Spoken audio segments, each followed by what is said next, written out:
Vous avez une voiture à boîte de vitesse automatique et le sélecteur de vitesse reste bloqué sur P, eh bien j'ai peut-être une solution pour vous.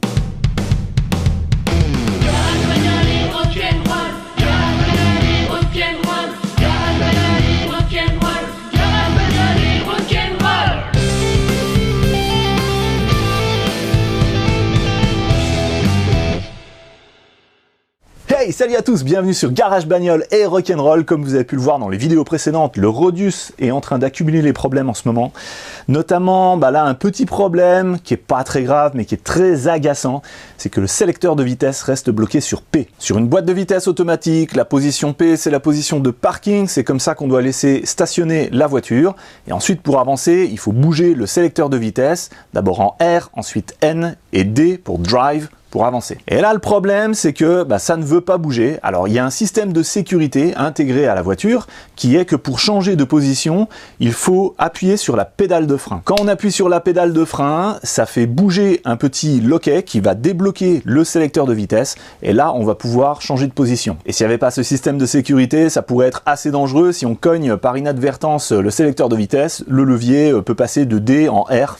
Et je vous laisse imaginer ce que ça donne quand vous êtes à 130 sur l'autoroute. Alors il y a une petite exception quand même, c'est qu'on peut bouger le sélecteur de vitesse sans appuyer sur la pédale de frein, mais c'est en général uniquement pour revenir de D à N, qui est le neutre, ou de R, reverse, marche arrière, à N, neutre. Alors là, sur le Rodius, ça me le fait de temps en temps. Je suis garé, je veux démarrer, j'appuie sur la pédale de frein et le sélecteur ne veut pas bouger et il reste en P. Alors quand j'ai eu ces problèmes les premières fois, je suis parti dans un délire, je me suis dit « Ah là là, ça y est, c'est le solénoïde là qui contrôle ce petit loquet qui vient bloquer le levier, qui est cassé, c'est peut-être un truc électrique, électronique. » En fait non, c'est beaucoup plus simple. Au niveau de la pédale de frein, il y a un petit contacteur comme ça, donc c'est juste un petit interrupteur on-off qui va signaler à l'ordinateur que on est bien en train d'appuyer sur le frein et que donc on peut envoyer le courant au solénoïde pour libérer le levier de vitesse. Et il se trouve que ça, ces petits interrupteurs, c'est mécanique, et puis au bout d'un certain temps, d'un certain âge, d'un certain nombre d'utilisations,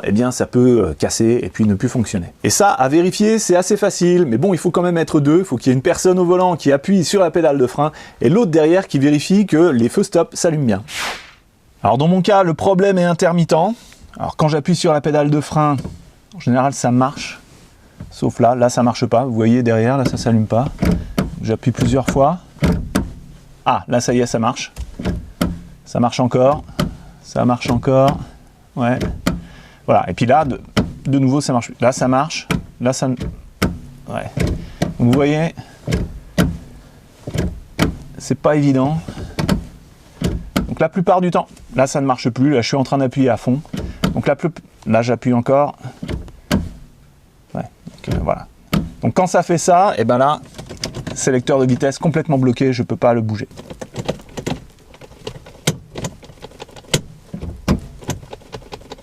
Un bon truc à savoir, si vous êtes dans le cas là, c'est que bien souvent votre boîte auto elle est équipée d'un système mécanique qui permet de contourner ça, d'annuler cette sécurité. Donc dans le Rodius, ça se passe ici. Là vous voyez, il y a un petit trou, alors on prend un petit crayon Ikea, c'est bien pour ça. Et donc en appuyant là-dessus, là on peut changer les vitesses. Donc là j'ai la marche arrière, neutre et D. Et je peux revenir.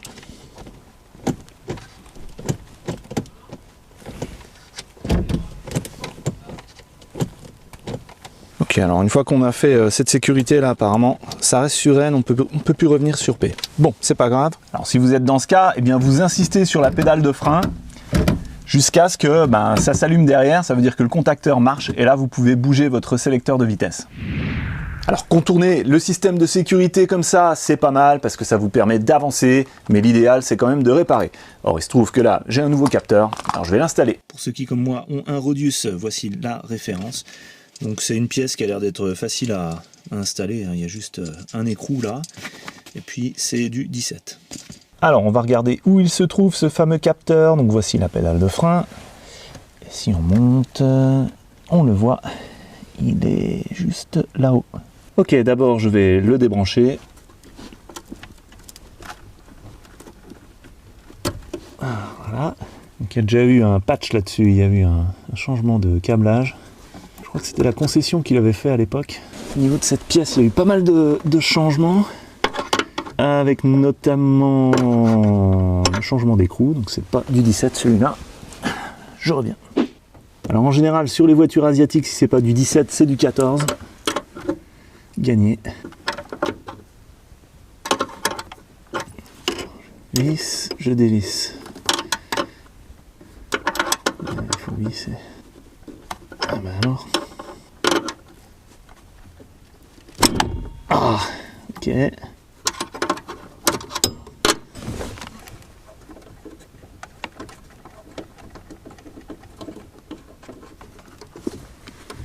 Alors, il faut appuyer sur un pédale, quoi.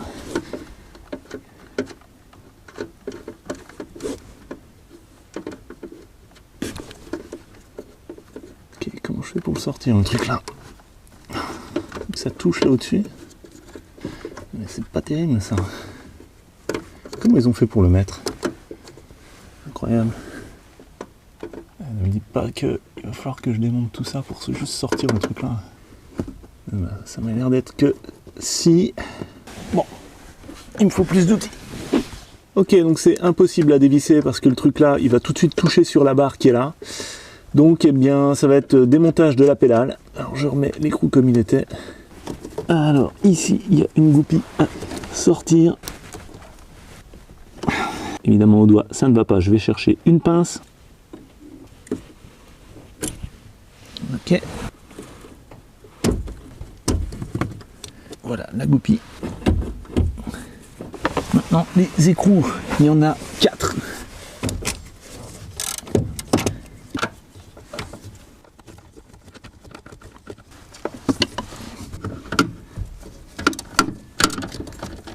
Bon, ça va, ils sont serrés modérément.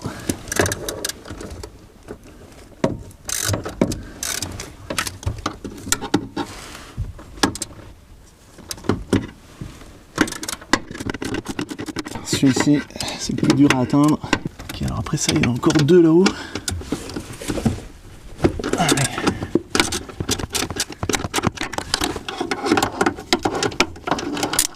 Oh putain, vous avez vu ça? C'est pas bon. Donc je vais débrancher la batterie avant de faire plus de bêtises. Aujourd'hui les amis, on se retrouve pour un tuto mécanique. Première étape, débrancher la batterie.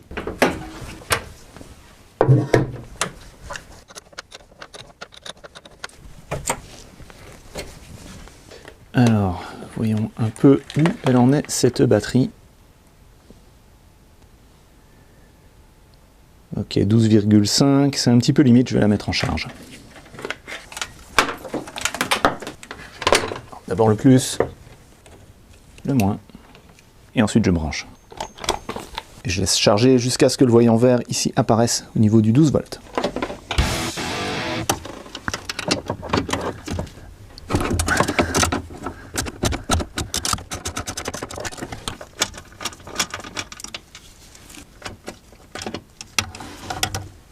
Hop. Donc là normalement je peux sortir la pédale, le bloc en entier. Si monsieur veut bien venir.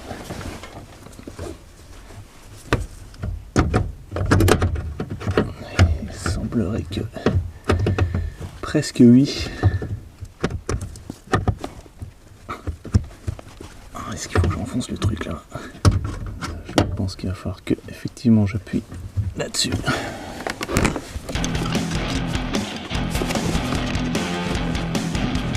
Non, ça c'est pas bon.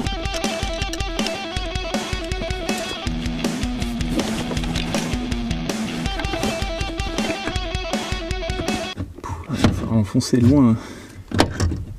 Comment c'est possible? Bon, plutôt que m'entêter, je vais changer de stratégie. Je vais démonter ça.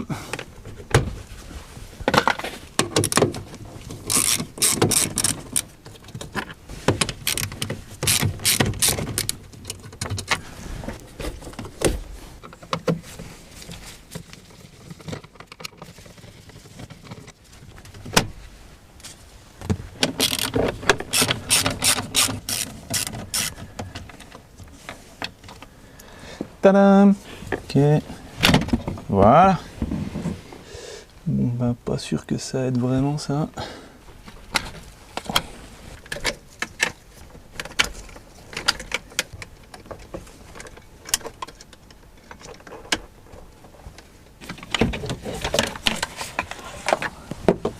Bon, j'espérais avoir un petit peu plus de visibilité ici ou d'accessibilité, mais il n'y a rien à faire, il y a tout ça qui bloque. Je trouve encore autre chose. Alors, comme ça ne va pas depuis l'intérieur, je vais tenter par ici de faire reculer le master DAC. Voilà, parce qu'il bouge. Donc, je vais mettre des cales. Ok, pour le côté là. Là, ça va être difficile par là. Bon, peut-être que depuis l'intérieur, je vais pouvoir faire quelque chose maintenant. Ok, ça a pas mal reculé. Donc là, je vais peut-être pouvoir réussir à descendre le truc. C'est pas possible. Mais comment ils ont fait pour monter ça? Bon, remarquez, là, j'ai pas besoin d'aller aussi loin parce que là, le capteur, il est là. Maintenant, je vais pouvoir tourner et le changer. Donc là, ça a suffisamment descendu. Et du coup, là, maintenant, je peux le dévisser. Je vais pas toucher à l'écrou, là. C'est ça qui va me donner le réglage. Le voilà. Voilà, donc j'ai réussi à le sortir. Je suis content. Mais là, problème, ma nouvelle pièce, regardez. C'est pas du tout la même prise. Là, c'est fatigant. Là, j'ai 4 contacteurs et là-dedans, il y en a 5. Alors, est-ce que par hasard, dans ce truc de conversion, la prise originale correspondrait? Non. Et non, il me faut un convertisseur. C'est pas cool. Quelques jours sont passés et j'ai reçu un colis. Allez, on l'ouvre. Alors, normalement, dedans, je devrais avoir le nouveau capteur ainsi que le petit faisceau qui convertit les 2 prises. Alors, capteur, on va c'est le même. Et le faisceau. Donc voilà la référence. Donc ils me l'ont vendu les 2 ensemble. Mais là en fait, vous pouvez voir que vous pouvez avoir la pièce séparée. Bon, ben voilà, ça fait encore 40 balles. C'est pas grave. On va regarder ça de plus près. Alors, voici l'extension qui était dans la voiture. Vous vous souvenez quand ça avait fait des étincelles? Ça avait fait des étincelles par là, regardez ici. Est-ce que vous voyez là au bout de mon doigt? Il y a un petit fil de fer apparent là. Et là, il y a une grosse bosse. Il y a l'air d'avoir un composant électronique qui a été mis là. Je dirais que c'est un condensateur. Regardons. Alors, qu'est-ce qu'ils ont fait? Ok. Ça a l'air d'être un condensateur. Donc là, entre les 2 bornes ici et là. Pourquoi est-ce qu'ils ont mis ça? Puis alors, ça a l'air d'être fait un peu n'importe comment. Hein. Donc là, il y a de la gaine thermo, plus là, il y a une résistance, je pense, là-dedans, dans la gaine thermo, vu la forme que ça a. Bon, alors, vu les étincelles que ça a fait, il y a des chances que ça ait un peu morflé là-dedans. Donc là, j'imagine le rouge, c'est le 12 volts, et donc ça a fait des étincelles par là, donc c'est passé par là. Ok, il va falloir que je teste ça. Super, on va faire un peu d'électronique. Alors je sais bien que je vais perdre des milliers, voire des millions d'abonnés en disant ça, mais l'électronique et l'informatique, c'est quand même vachement mieux que la mécanique. Hein. Non, je rigole, allez, tout est bien, toutes les technologies sont intéressantes. Alors d'abord, pourquoi ont-ils fait ça? Alors un condensateur, je pense qu'il y a de grandes chances que ce soit un condensateur, je vois pas vraiment ce que ça pourrait être d'autre. Utilisé comme ça sert à lisser les pics de tension. Donc là, ce capteur de pédale de frein, c'est rien d'autre qu'un interrupteur, hein, c'est ouvert, fermé, et à chaque établissement du contact ou ouverture, eh bien, il y a un petit pic de tension. Donc ça, je pense que ça sert à lisser ces pics de tension. Donc dans sa version d'origine, le Rodius n'avait pas ça, je pense, et ça a été rajouté par la suite, parce qu'ils avaient dû se rendre compte qu'il y avait des problèmes avec le contacteur là. Vu les étincelles qu'il y a eu, je vérifie que ces composants sont encore en état de marche, parce que, bah oui, un condensateur, ça peut claquer. Il y a peut-être un fusible aussi qui a claqué, il faudra que je contrôle ça tout à l'heure. L'étincelle a eu lieu ici, sur la patelade du condensateur. J'espère que vous arrivez à voir, oui, là vous voyez. Et oui, parce que c'était pas isolé, le scotch ne recouvrait pas la partie là, génial. Donc du courant est parti de là et allé vers la masse. La question est-ce que ce courant venait du côté là, ou est-ce que ce courant venait de ce côté-ci et a traversé la résistance, le condensateur et est parti vers la masse? Alors, vu que du côté de la résistance là, elle est connectée à la même broche que le gros fil rouge qui est là, en général, les gros fils rouges comme ça, c'est des plus 12 volts permanents. Donc je dirais qu'il y a des chances qu'effectivement le courant soit passé à l'intérieur de ces 2 composants. Donc il va falloir que je les teste, et donc pour ça, multimètre. Première chose à faire, comme on travaille avec un condensateur, mais même s'il est petit, donc il peut être chargé, donc je vais le décharger. Alors je fais un court-circuit sur ces 2 pattes, et le courant va passer à l'intérieur de mon câble jaune là. Et ça va décharger le condensateur. Voilà. Donc sur des petits condensateurs comme ça, il n'y a pas d'étincelle, mais si c'était une grosse capacité, ça pourrait faire une bonne étincelle. Maintenant, je vais tester le composant électronique le plus simple à tester, c'est-à-dire la résistance. Je mets le multimètre sur ohmmètre. Et alors, d'un côté, je vais dans la fiche. Et de l'autre, je vais prendre ici à la patte du condensateur. Hop.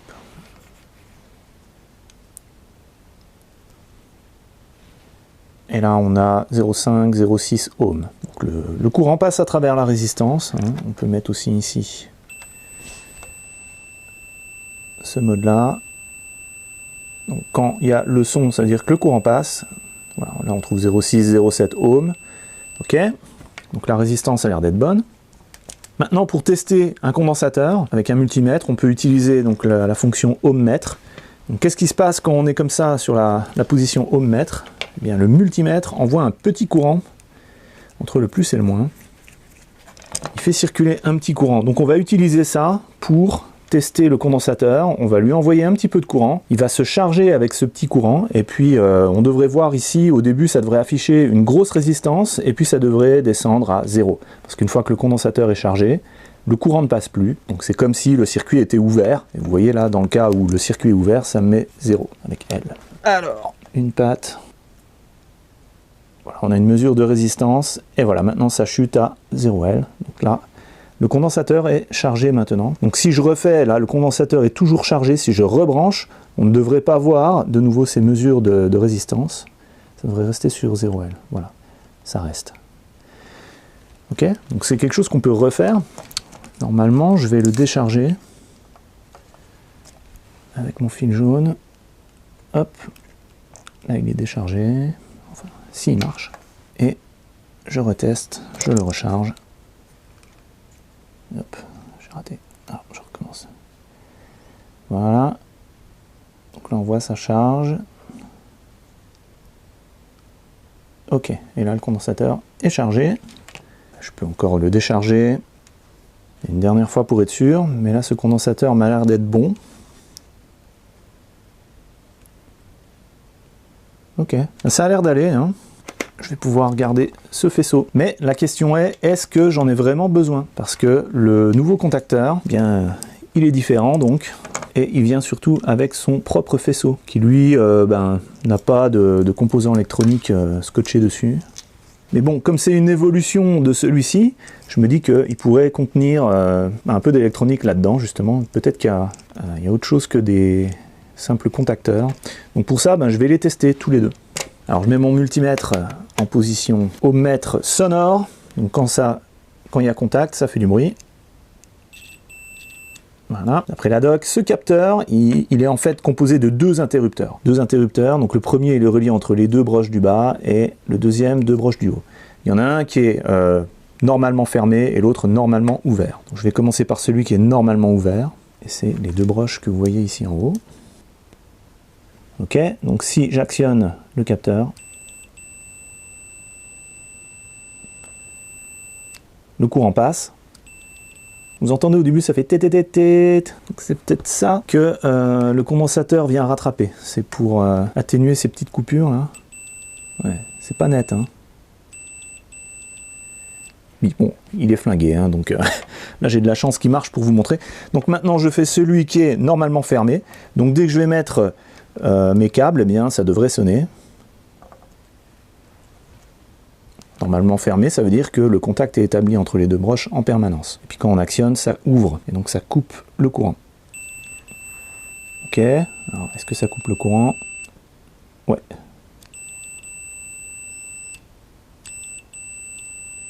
Ok, bon bah là, sortie là, il marche le truc.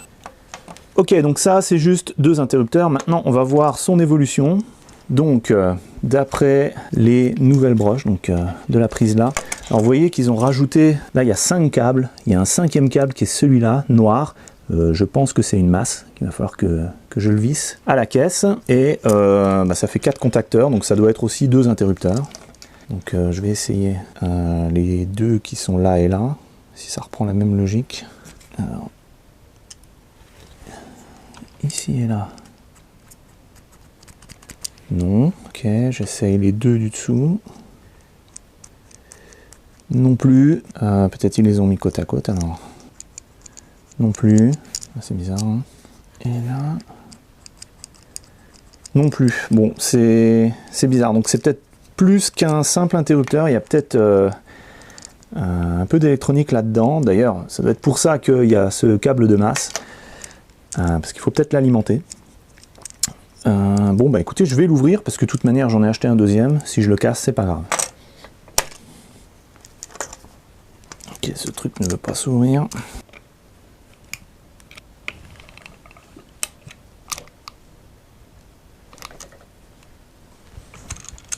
Ok, j'ai déjà le côté là. Ce que je vais faire, je vais péter la lame dedans. Et je vais essayer de ne pas me trucider.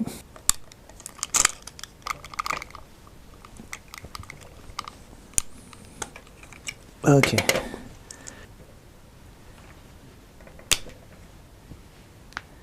Et gagné, regardez.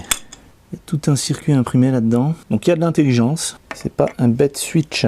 C'est marrant parce qu'il n'y a pas de contact électrique entre la partie qui bouge mécaniquement ici et puis la partie là. Ouais, je sais pas trop comment c'est fait.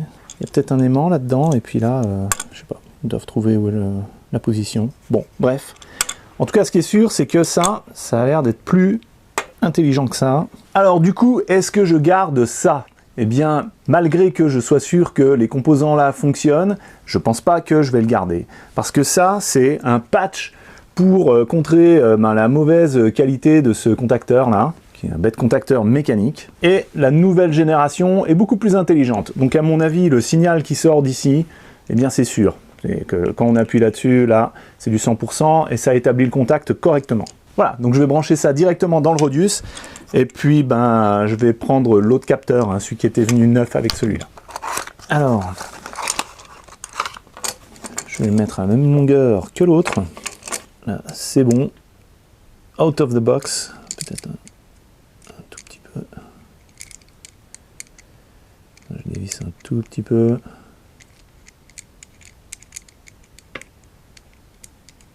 Ok, ça va comme ça.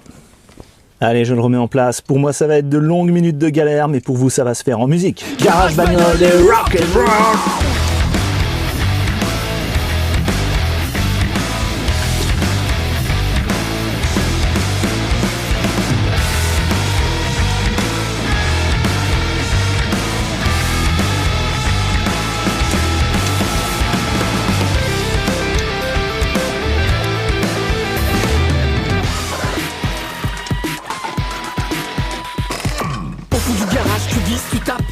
C'est pas pour les noobs ou les petites frappes.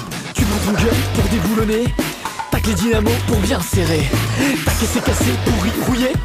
C'est pas un problème, tu sais réparer. Sur GBRNR t'as tout maté, le contrôle technique, une formalité. Sur la route je voudrais un jour voyager sans problème en liberté. Sur la route je voudrais un jour m'évader, mais pour ça faut réparer. Garage bagnole et rock'n'roll, garage bagnole et rock'n'roll, garage bagnole et rock'n'roll, garage bagnole et rock'n'roll. Et ton bas-piton en dessous de ta bagnole, tu crois tu te bats, un jour elle sera bonne. Ta femme n'y croit pas, elle aussi elle est bonne. Et puis tu réussis, tu deviens son idole. Tu n'as plus qu'à copain nettoyer en frein, mais ce n'est pas grave, son moteur tourne bien. Ta voiture démarre du premier coup, elle t'emmène sur terre, merde dans les serres n'importe où. Sur la route je voudrais un jour voyager sans problème en liberté. Sur la route je voudrais un jour m'évader, mais pour ça faut réparer. Garage bagnole et rock'n'roll, garage bagnole et rock'n'roll, garage bagnole et rock'n'roll, garage bagnole et rock'n'roll.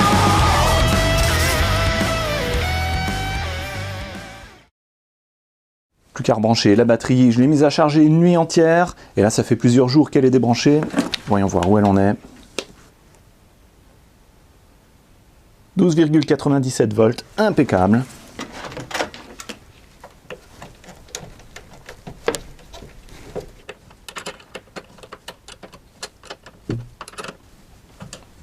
Ok. Allez, il n'y a plus qu'à tester. Il y a de la lumière. Donc, normalement, sans même mettre le contact, si j'appuie sur la pédale de frein, ça va s'allumer. Alors attention, 3, 2, 1. Et ça ne s'allume pas.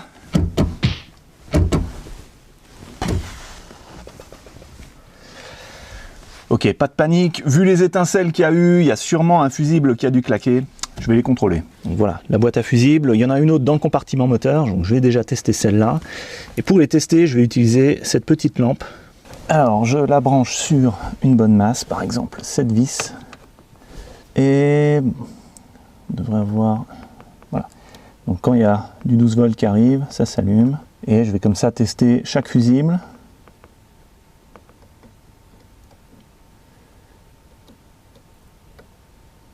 Ok, alors ils ne sont pas tous sous tension parce que j'ai pas mis de contact. Donc je vais mettre le contact.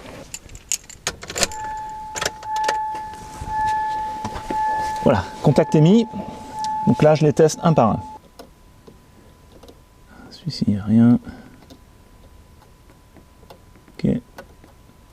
Ok, donc à chaque fois, il faut faire les 2 bornes du fusible.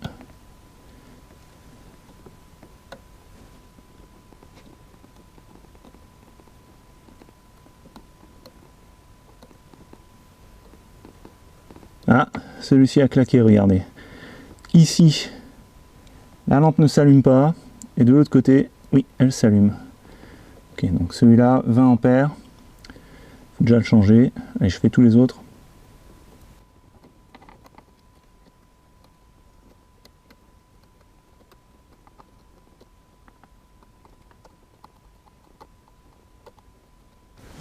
Ok, donc il n'y a que celui-là, donc je vais regarder dans le couvercle de la boîte à quoi il correspond. Alors, c'est celui-ci, et c'est marqué Stop Lamp, oui, donc ça correspond bien.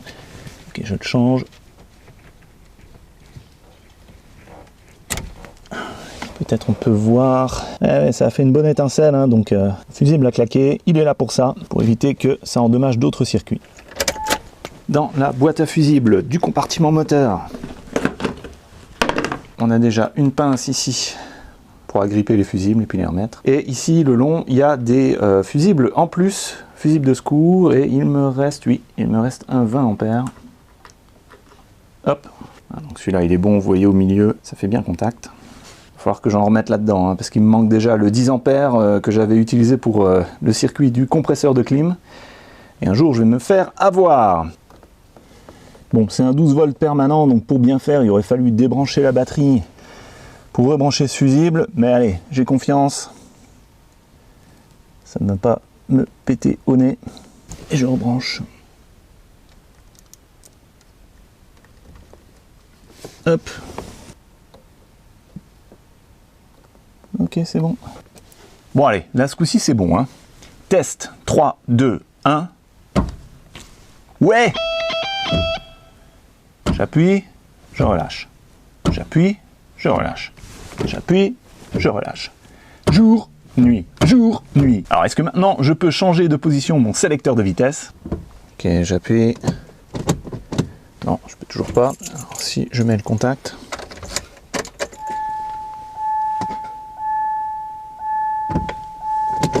Ok, c'est bon. Et là, on entend bien le clic dans la boîte de vitesse, là, le clic qui libère le petit loquet, écoutez.